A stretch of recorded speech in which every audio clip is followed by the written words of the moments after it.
Sahabat Rema dan saudara-saudari yang terkasih di dalam Tuhan kita Yesus Kristus, selamat berjumpa kembali dalam Renungan Rema pada hari ini, Senin 10 Juli 2023. Dan saya berdasarkan Injil Matius bab 9 ayat 18-26 mengajak kita sekalian untuk merenungkan mengenai iman, di mana melalui iman mengalirlah kasih sejati dari Tuhan kepada kita semua yang percaya kepadanya.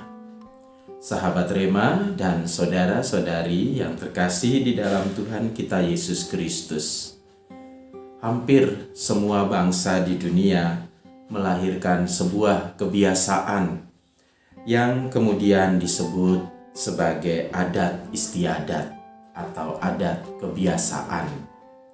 Pada zaman dahulu, saat belum ada tenaga medis, dikisahkan bahwa orang sakit disembuhkan dengan cara yang sangat tradisional, bahkan kadang-kadang bersifat mistis. Para praktisi kesehatan zaman itu menggunakan berbagai macam dedaunan atau buah atau kulit dari pepohonan, akar, bunga, dan sebagainya. Bahkan ada yang lebih seram lagi, berendam tengah malam di pantai kidul, mandi air rendaman ayam jago, cemani, dan direbus saja lalu diminum kuahnya. Gak boleh makan dagingnya, dan masih macam-macam hal yang dilakukan demi sebuah penyembuhan. Ternyata zaman milenial ini cara dan gaya pengobatan seperti itu juga masih ada. Di dalam Injil pernah dituliskan bahwa ada seorang wanita yang sudah 12 tahun menderita sakit pendarahan. Dituliskan juga bahwa ia sudah pergi ke berbagai tabib, tetapi keadaannya bukan membaik, malah menjadi semakin buruk. Hingga pada suatu hari ia berjumpa dengan Tuhan Yesus Kristus. Ia sangat percaya akan kuasa dari Tuhan kita Yesus Kristus, sehingga ia berkata dalam dirinya sendiri terdorong oleh iman kepercayaan itu, dengan menjamah jubahnya saja aku akan sembuh. Dan memang apa yang ia percayai, apa yang ia yakini itu sungguh-sungguh terjadi. Hanya dengan menjamah jubah Yesus, ia sembuh. Dan imannya telah membuat harapannya menjadi kenyataan. Ia dipulihkan kembali. Saudara-saudari sahabat Rema yang terkasih di dalam Tuhan kita Yesus Kristus, Yesus memang tabib sejati. Bukan hanya masa saat ia hidup saja, tetapi sampai hari ini Tuhan Yesus Kristus tetap menjadi seorang tabib yang sejati, bahkan besok dan selama-lamanya. Banyak bukti telah menyatakan kuasa Yesus itu. Seorang ibu dinyatakan kanker ganas menurut medis. Ia memulai novena Hati Kudus Yesus selama 1 tahun dengan penyerahan diri total.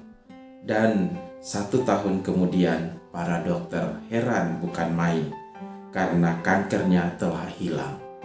Si ibu tahu dan yakin kuasa Yesus yang telah mengikat sel kanker itu dari tubuhnya. Saudara-saudari dan sahabat Rema yang dikasihi Tuhan, begitulah banyak orang sakit datang kepada Yesus. Dari berbagai desa dan kota untuk menjamah Yesus, untuk menjamah jubah Yesus dengan penuh iman bahwa kuasanya sangat menyembuhkan. Apalagi jika mereka bisa bertatap muka dengan Yesus dan Yesus berkenan menjamah mereka, pasti mereka akan sehat jasmani dan rohani. Mereka akan menjadi kuat menjalani hidup sebab kuasa kasih Allah juga mengalir dalam diri mereka. Kuasa Allah juga ada dalam diri semua orang yang dibaptis. Dengan begitu, kita, saudara-saudari yang dikasihi Tuhan dan sahabat Rema, kita bisa percaya penuh kepada Yesus atas kuasa-Nya. Sekaligus dalam nama itu kita sanggup menjadi penyalur berkat kasih-Nya kepada sesama kita, asal kita punya iman sebesar biji sesawi.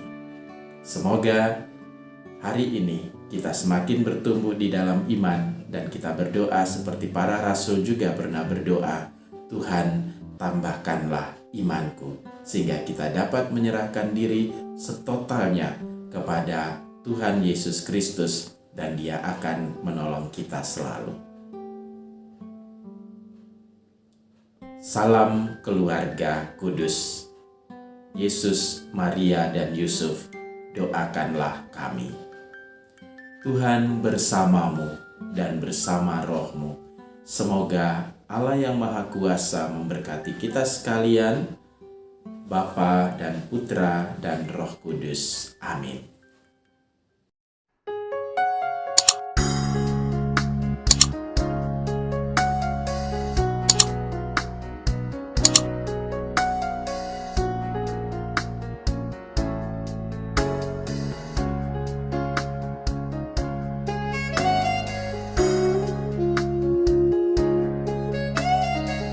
Sahabat Rema, sampai jumpa dalam program berikutnya.